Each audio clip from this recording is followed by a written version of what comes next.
17.5% of all active listings experienced a price cut. And that doesn't even include the 50 to 60% of homes that are offering concessions or taking below list price.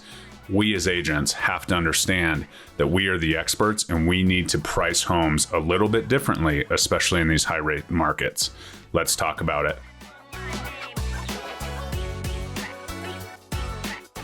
What's up, guys? Jeremy Kane, the Real Estate Agent Playbook, helping you win every single day at the game of real estate. I have helped agents just like you do exactly what it takes to build their business, to scale it to 1 deal a month, to 50 deals a year, to whatever that looks like for you and your spot. So if you're interested in that, please reach out. I would love to help you and help you reach those goals that you have in real estate production.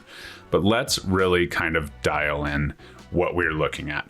Traditionally, over the past 10 years, we would go into a home, we'd have our traditional CMA. It would basically say, okay, these are the comparables for your neighborhood. This is what the home sold for, across the street that had similar square footage. Let's go, at that price or a little bit higher. The buyers would flood in, they'd offer up prices and so on. And here we are, right?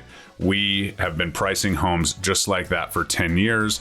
There was very little repercussion for pricing high because once you dropped it into the, sweet point pricing, you would then have those multiple offers and possibly even get it bid up further. But now things have changed. There's less buyers, there's less bidders, and we have to take a different approach to understanding how we are going to actively market this listing and get the top dollar for the seller. Please remember, and I've said this all along, the home is worth what a buyer's willing to pay for it and a seller's willing to sell it for, right? So the market dictates the pricing. I also use a term that a listing price is not a price tag, it's a starting point, right? It's a conversation starter. It's not like, you can pull a house off the shelf and go pay exactly what it's listed for. Even builders are, negotiating at this phase of the game. So we have to understand and change exactly what we're doing. What I typically do is we start with that approach, obviously the price per square foot and what's going on.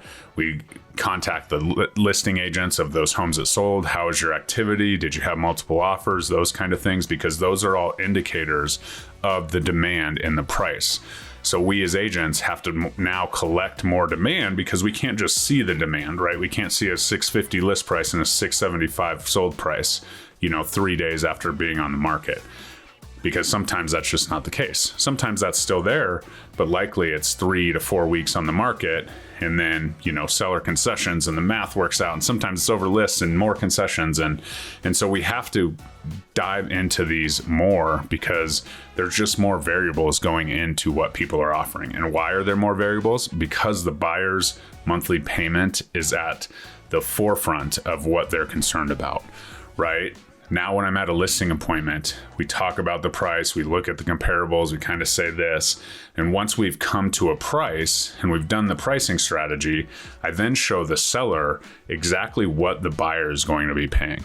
This is a jaw-dropping number if the seller has been in the home more than 2 years. Right? With the raise of the interest rates, with the continued appreciation, typically people being in their homes 5 to 10 years and buying with those 2 to 3% interest rates at the lower price point, you add an appreciation and the higher interest rate, it gives the sellers a little bit of a perspective. And where I go with this is, okay, here's what's going on. Buyers are beating sellers up on the list price, and then they're beating them up again on the inspection. So if we can get ahead of the inspection, we can put that new roof on, we can grab that new furnace just because it's old, grab that new water heater because it's outdated. Those are all things that we need to take into account as we start to understand exactly what's going on in our market. But it starts with that buyer's monthly payment, right? And as we, push, then we can go into hyper local. Right? As we have more days on market, more data and more showings and more feedback than we've ever had before, right? Because no one did feedback when it was the wild, wild west and no one called on it because we were under contract before we could get the feedback, right? The feedback was the offers. And so now we have to go hyper local. Let's talk about feedback. Let's go check out the homes that are actively listed that are our competition. Let's talk to those agents and talk about their activity compared to their price and our price, right? And let's get as much hyper local data days on market trends, all of the things that we need to actively give a proper picture to the seller, right? So that we can actually market the property appropriately. Because ultimately what we do see is some, race to the bottom, right? Some agents have no idea what to do and they just lower the price. That is not the only thing that we need to be doing in this market.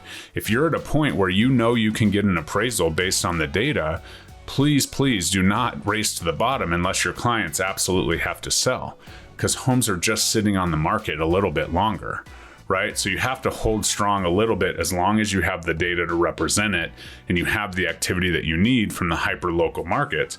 And then let's use listing metrics, right? Let's use the reverse prospecting tool in our MLS to reach out to see how many, people are actually opening the, auto email that's sent to them. How many people are favoriting on, heaven forbid, Zillow? I know that this works because I just recently got a membership with homes.com, and within the first 2 days, right, I had a listing that had been on the market. I have no idea if it was a listing or a homes.com, something, but that house went under contract that weekend after being on the market for 70 days for, above list price with a little bit of a concession.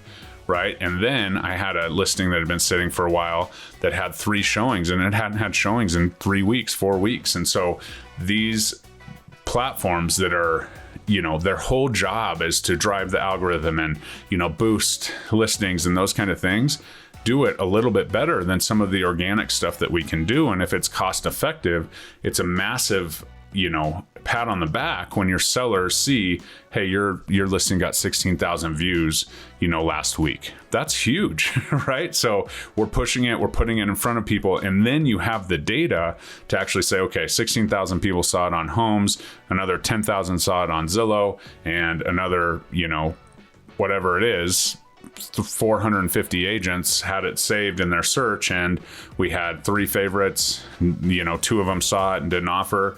Then we're talking about enough data to say, okay, we might not be hitting the mark on price, right? Instead of just being like, oh, it's been on for 5 days. It cleared that first weekend, so let's drop it 10 grand. Oh, cleared the next weekend, let's drop it 10 grand. That's not what we need to be doing. And then when we have this data, we can certainly use the feedback and use those things to have an educated, data-driven conversation, which is where we need to go.